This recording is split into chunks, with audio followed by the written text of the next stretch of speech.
Rural France, with its delicious seasons, for centuries the home of the world's finest wines and most famous wine growers.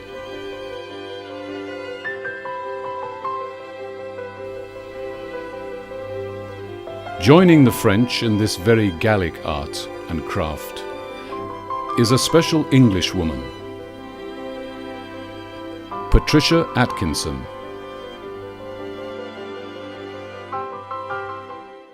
I moved here with my husband nearly 20 years ago. At the time, I didn't speak French, and I certainly didn't know anything about wine. The house did have 4 hectares of vines, but we were never planning to work those vines ourselves. And I think in those days, James, what he really wanted was to have a bottle of wine with his name on it. It wasn't that we wanted to make wine ourselves. James becomes rather ill.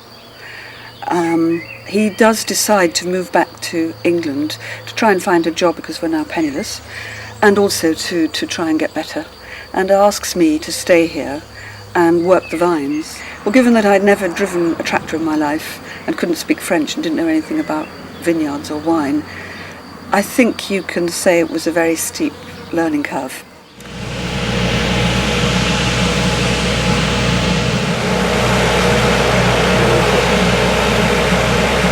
Obviously it was fairly difficult in the early days. What are now simple things seemed insurmountable. But I think that once you start to want to do something, you're driven by a desire to do it as best as you can.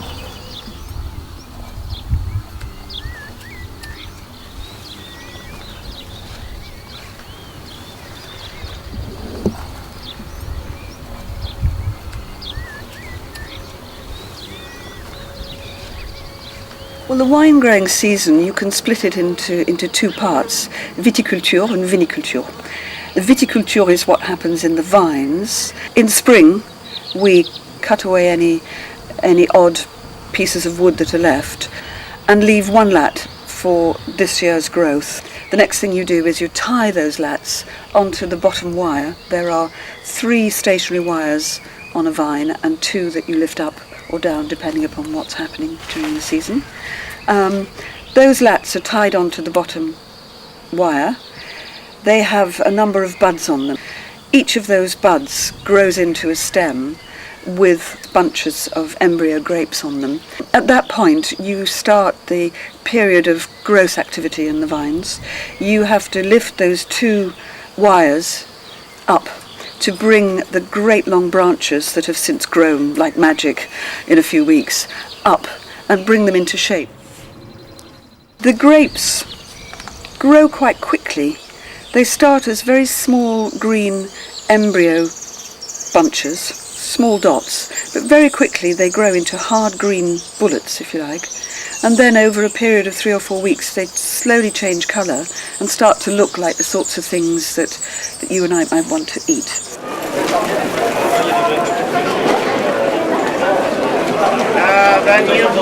La 16 centimètres di 5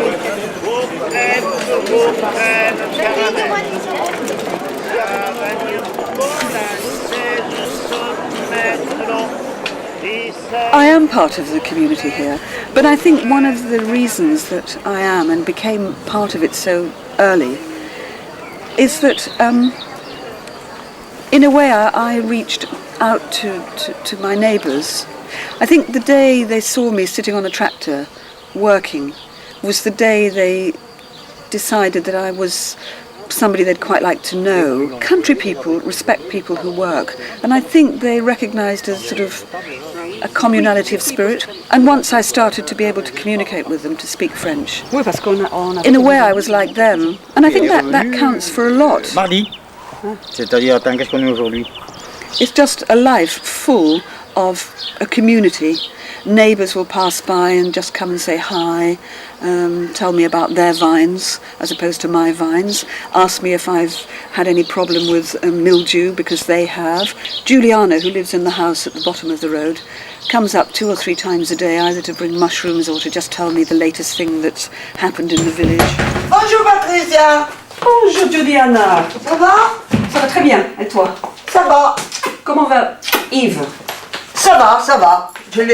Écoute, je viens de recevoir. I think back to my life in England. Not that life in England wasn't good, but it was so different. I lived near Windsor. People didn't call in and out every day. We live a much more insular life, I think, in England. And here, even though I'm in the middle of the country, there isn't a second to spare, and it's a very full life with a lot of interaction with the village and people. People often drop in for a wine tasting. We'll start with the classic white. So it's 50% Sauvignon, 30% Semillon, 20% Muscadel. And if you were going to be doing a professional tasting, we pick it up by the stem and don't agitate it. So if you like to pick it up, not agitate. No, right. And just put your nose in. Everybody smells something different when they put their nose in. If you then swizzle it, but clockwise, and put your nose back in, and it releases the bouquet. Generally speaking, if it smells nice in the glass, it's going to taste nice. It's very rare that it smells nice and tastes awful. And if it tastes nice, then it's a really nice glass of wine for you. And after all, you're the one that's buying it. Bergerac wines don't have the reputation of Bordeaux wine. If a wine has Bordeaux on the label, people are going to say, oh yes, Bordeaux. Whereas if it's got Bergerac on it, they're expecting a cheaper wine and something that's not quite the same type of thing, which is a complete fallacy, because people in Bergerac these days are making fabulous wines. To qualify for the Bergerac appellation, a wine goes through a rigorous selection process, with renowned local wine growers sampling each and every new wine brought forward. The tasting is a very important part of life of the wine growers. Every year there is an agreement. They need to have this agreement to sell the wine with the AOC and the Bergerac appellation.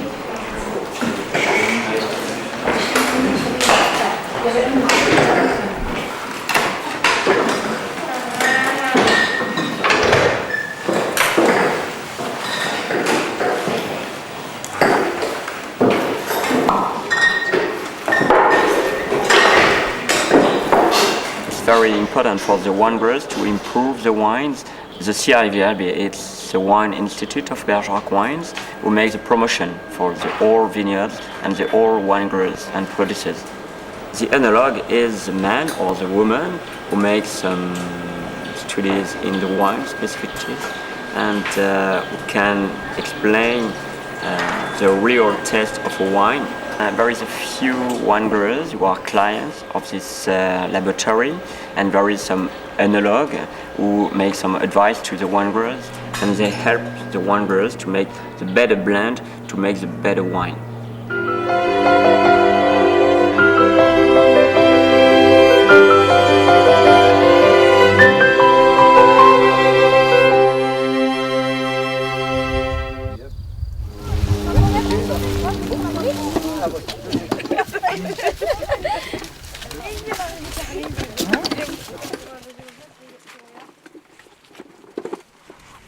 The white wine is made from 3 grape varieties, Sauvignon, Semillon, Muscadel. The Sauvignon ripens first. In theory, the Semillon ripens second, but sometimes the Muscadel can ripen before the Semillon. So you're always making value judgments about when you're going to pick, how you're going to pick, just waiting for the grapes to become delicious, ripe and luscious.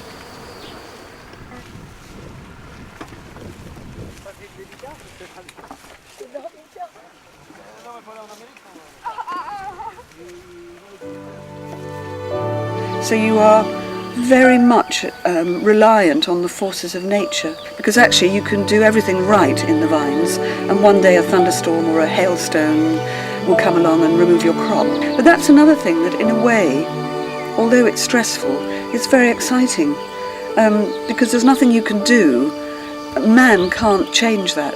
And when you look at fabulous jewel-like bunches of ripe red grapes, you just think that this is a bit of a miracle.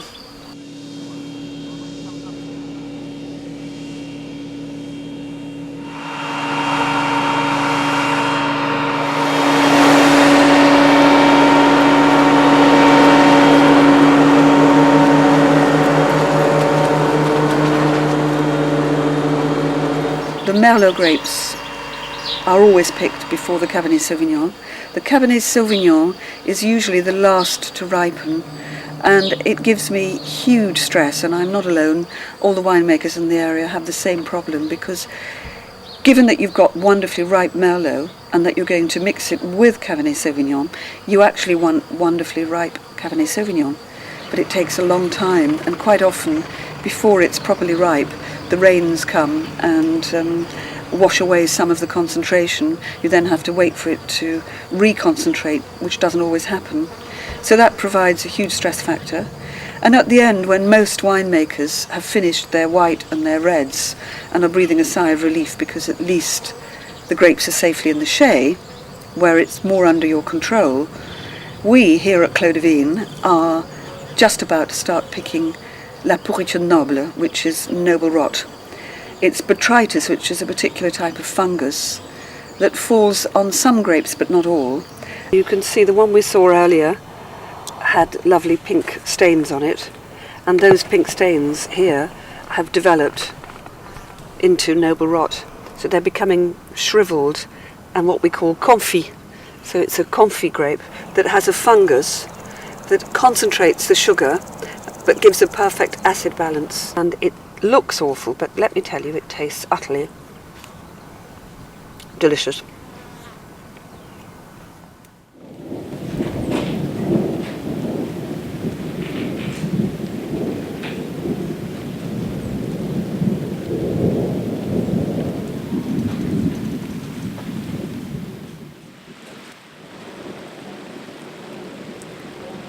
The worry and stress of the growing and harvesting over,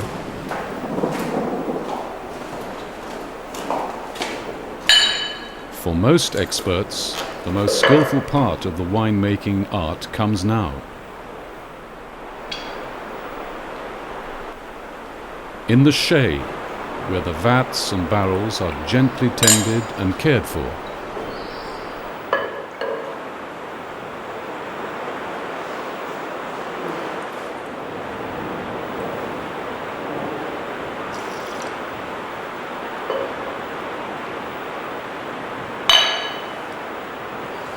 You pick your grapes, you then breathe a sigh of relief because you've got them safely in your chai, and that's when the other work starts, which is viticulture.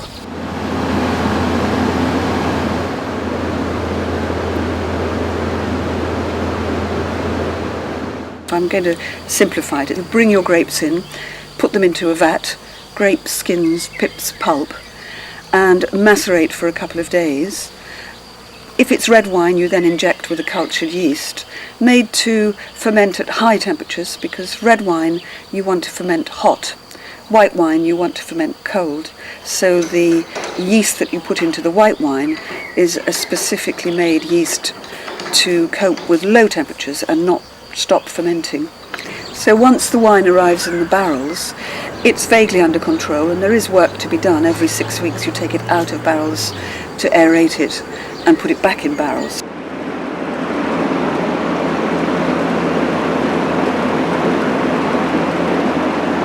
There are periods of work intensity when you can make as many mistakes in the chai as you do in the vineyard. It's a different stress to the whole of the year outside when you're worried about what nature's going to do to you. You learn as you go along, and each year is different.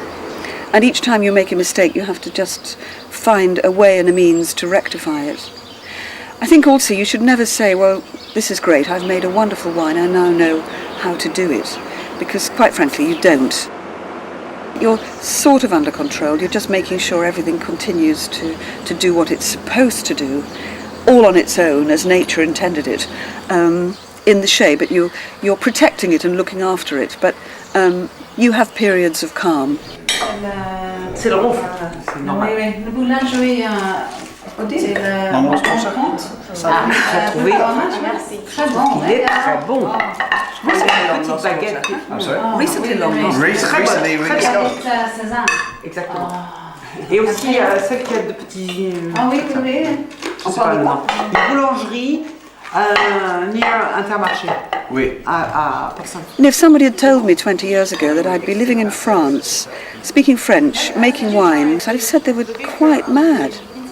My life is here, and I am really more French than English in a way. In summer there are lots of English, but my life is a French life here. I write for the local newspaper, one article a week, which is very nice. It's both in French and English. So I've got, if you like, a notoriety here because I'm one of them, and I think they're quite proud of me. I hope so. I'm pretty proud of them.